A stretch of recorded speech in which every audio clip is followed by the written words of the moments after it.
On June 18, 1815, on the muddy fields of Waterloo, three military giants prepared for the ultimate showdown. Napoleon Bonaparte, the Emperor of France, wants to reclaim his throne in one decisive blow. On the English side, the Duke of Wellington commanded a multinational army with ice-cold precision and unshakable resolve. Third, Field Marshal Blücher advanced with his battle-hardened Prussians. Three armies, three destinies, one apocalyptic clash that would decide the fate of Europe forever. British and Allied soldiers huddled in the strategic strongholds of battlefields, their muskets primed, eyes fixed on the enemy lines. From above, the battlefield revealed its deadly chessboard. Napoleon gathered his marshals around a muddy field map, his finger tracing the assault routes. "L'attaque commence!" The order thundered across the French lines. Artillery crews struggled through the treacherous mud. Wellington raised his telescope, scanning the enemy preparations. 84 French guns unleashed hell upon the Allied lines. Cannonballs tore through British ranks, soldiers diving for cover as iron death rained from the sky. Hougoumont ancient walls crumbled under the bombardment.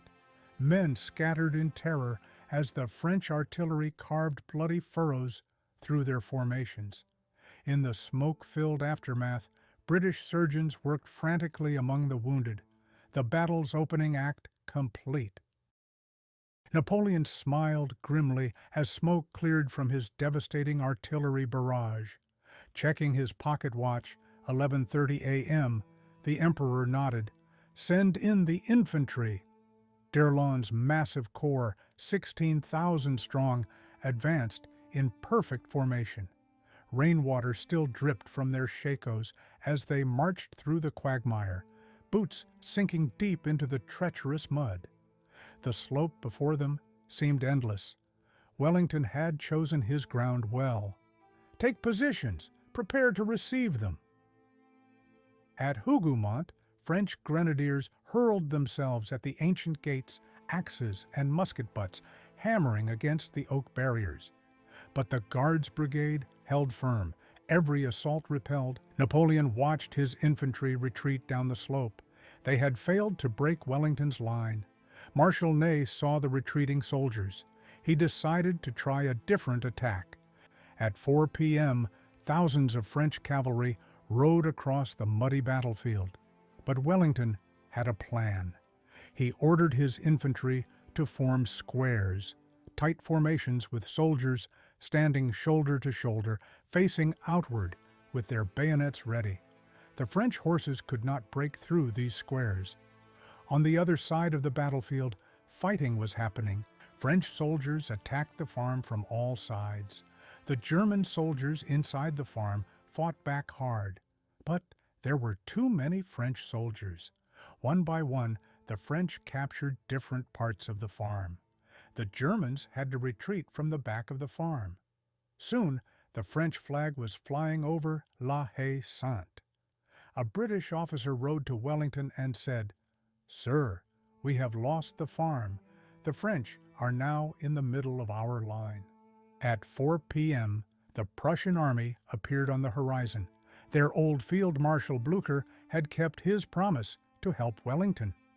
Wellington looked through his telescope and saw the Prussian flags. He smiled for the first time that day. Help had arrived. In his tent, Napoleon received bad news from his officers. "The Prussians are coming from the east side of the battlefield," they told him. Blücher ordered his soldiers to attack immediately. Fighting began in the village on the eastern side. The Prussians pushed forward against Napoleon's troops. Now, Napoleon was fighting on two fronts. French cavalry fought hard against Wellington's cavalry in the center, but Napoleon could see he was running out of time. He made his final decision. "Bring me the Imperial Guard." These were his best soldiers, his last hope to win the battle. The Imperial Guard marched up the hill toward the British army. These elite soldiers had never been defeated before. They fired their muskets and charged forward. but the British guards were waiting. They fired back with deadly accuracy. The Imperial Guard stopped, then began to retreat. When the French army saw their best soldiers running away, their spirits broke. Panic spread everywhere. The French army began to retreat from the battlefield. Wellington watched the French army running away. He was happy to see victory at last. Napoleon stood on the battlefield, his heart broken. His dream of victory was over. Everything he had worked for was lost. At La Belle Alliance Inn, Wellington and Field Marshal Blücher met and shook hands. Across the battlefield, doctors were treating the wounded soldiers. Many men from both sides lay injured on the muddy ground. Blücher left to chase Napoleon's retreating army. He wanted to make sure the French could not fight again. Wellington read a long list on paper. It showed all the soldiers who had been killed and wounded in the battle. As he read the names, Wellington realized this victory had cost him dearly. The Battle of Waterloo was over, but the price had been very high. This is a real painting showing the horror of the Battle of Waterloo. But what happened after the battle was over? Let's try to understand Napoleon's fate.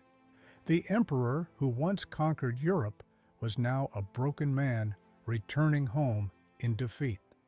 Inside the palace, the politicians had lost faith in their emperor. After hours of heated arguments and failed negotiations, Napoleon realized he had no support left. His own government had turned against him. Napoleon made his final decision.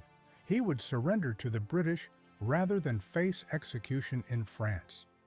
On the deck of HMS Bellerophon, Napoleon formally surrendered to Captain Maitland.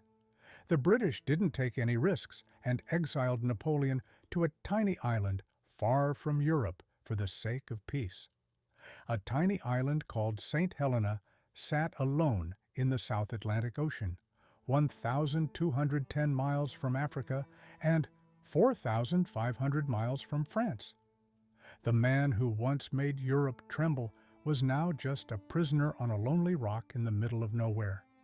The Napoleonic era had finally come to an end.